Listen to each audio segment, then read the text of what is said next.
Cordial saludo, querido tutor. A continuación vamos a presentar la sustentación de estadística diferencial, fase 3. Somos el grupo número 10 y las estudiantes somos Milianis Nazarea Greda Oropesa, Lina Ginette Espinosa, Diana Palomino y quien les habla, Jennifer Caterine Corredor.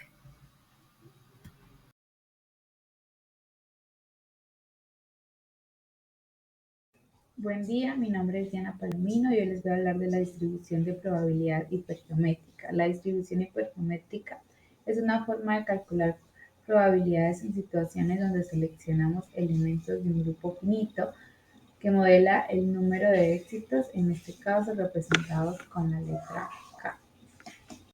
Entre los parámetros tenemos la n, que es la n mayúscula que nos representa el número de la población, la K mayúscula que son los éxitos, la n que es el número de la muestra y la K minúscula que son los éxitos en la muestra. Aquí podemos ver la fórmula de la probabilidad de obtener K, en este caso éxitos en la muestra, es igual a la combinación de los éxitos posibles por la combinación de los fracasos posibles dividido entre las combinaciones posibles de la muestra. La aplicación de la distribución de probabilidad hipergeométrica en la psicología, aunque es un concepto estadístico, nos ayuda en el análisis de datos ya que trabajamos con una población finita. Como lo podemos ver en el ejemplo, se hizo un estudio de prevalencia de ansiedad en una escuela de 100 estudiantes, de los cuales 20 presentaron signos de ansiedad, con una muestra de 10 estudiantes y se debe calcular exactamente de que 3 de ellos tengan niveles altos. Cuando realizamos la operación con la fórmula nos da un resultado de 0.5, lo que quiere decir que el 25% de la probabilidad de encontrar exactamente 3 estudiantes con ansiedad alta en una muestra de 10. Hola, un cordial saludo. Yo en este momento estaré explicando la distribución de probabilidad de chi cuadrado. Por acá podemos decir que una distribución de chi cuadrado es una distribución de probabilidad continua que se utiliza en estadística para escribir la suma de los cuadrados de variables aleatorias estándar normales independientes. Por otra parte, por acá podemos ver los puntos claves de la distribución de chi cuadrado. Tenemos la no negativa. La variable aleatoria de chi cuadrado no puede tomar valores negativos, ya que la suma de los cuadrados de variables aleatorias estándar normales independientes siempre es no negativa. Por número 2 tenemos la asimetría. La distribución de chi cuadrado es asimétrica hacia la derecha, lo que significa que la mayoría de los valores de la variable aleatoria chi cuadrado se concentran en el lado izquierdo de la distribución y aún hay una cola larga hacia la derecha. También tenemos la dependencia de los grados de libertad. La distribución chi cuadrado depende del número de grados de libertad. Este se identifica con K, pongámoslos. Tenemos a que se refiere al número de variables aleatorias independientes que se suman. Por otra parte, tenemos la media y la varianza.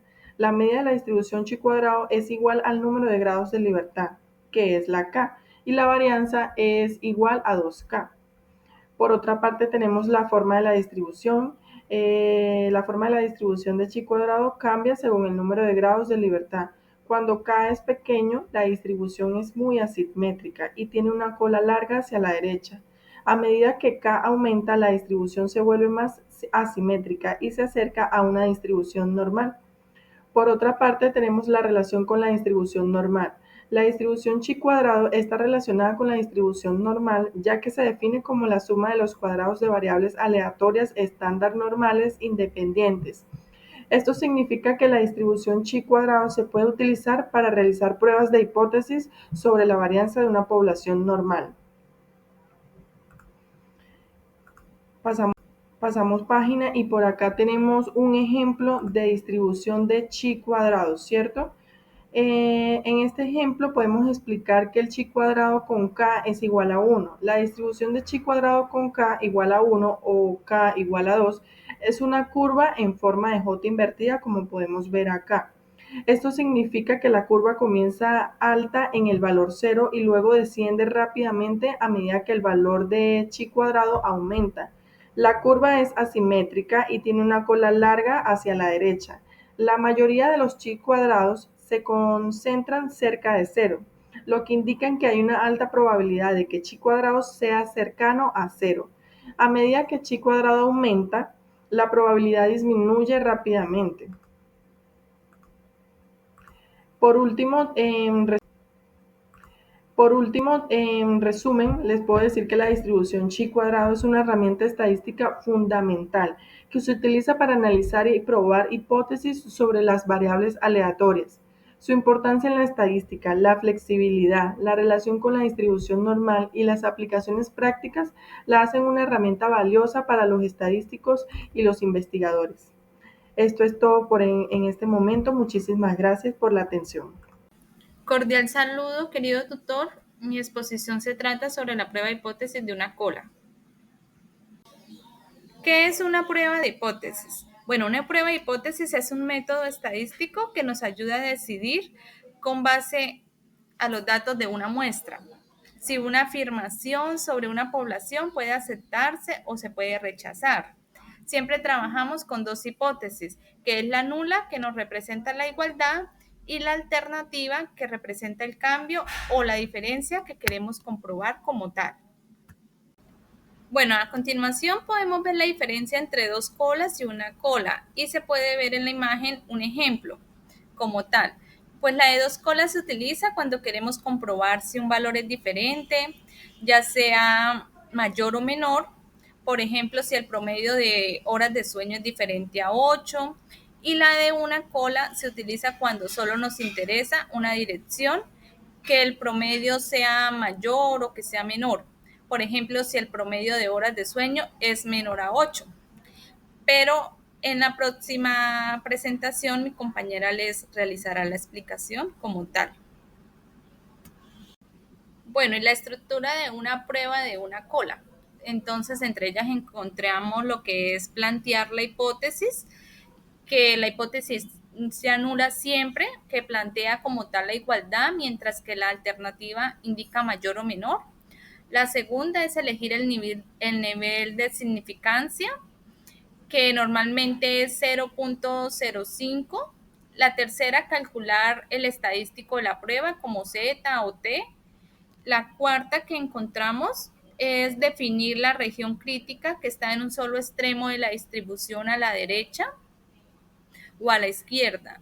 Y la quinta que también vemos es tomar la decisión. Si el estadístico cae en una región crítica, rechazamos la hipótesis, que se anula. Bueno, a continuación coloqué un ejemplo sencillo para que por favor revise. Entre esas podemos ver, imaginemos que una empresa dice que sus bolsas de arroz pesan 1 kilo. Un cliente sospecha que pesan menos. Entonces hay una hipótesis nula, que el peso promedio es 1000 gramos.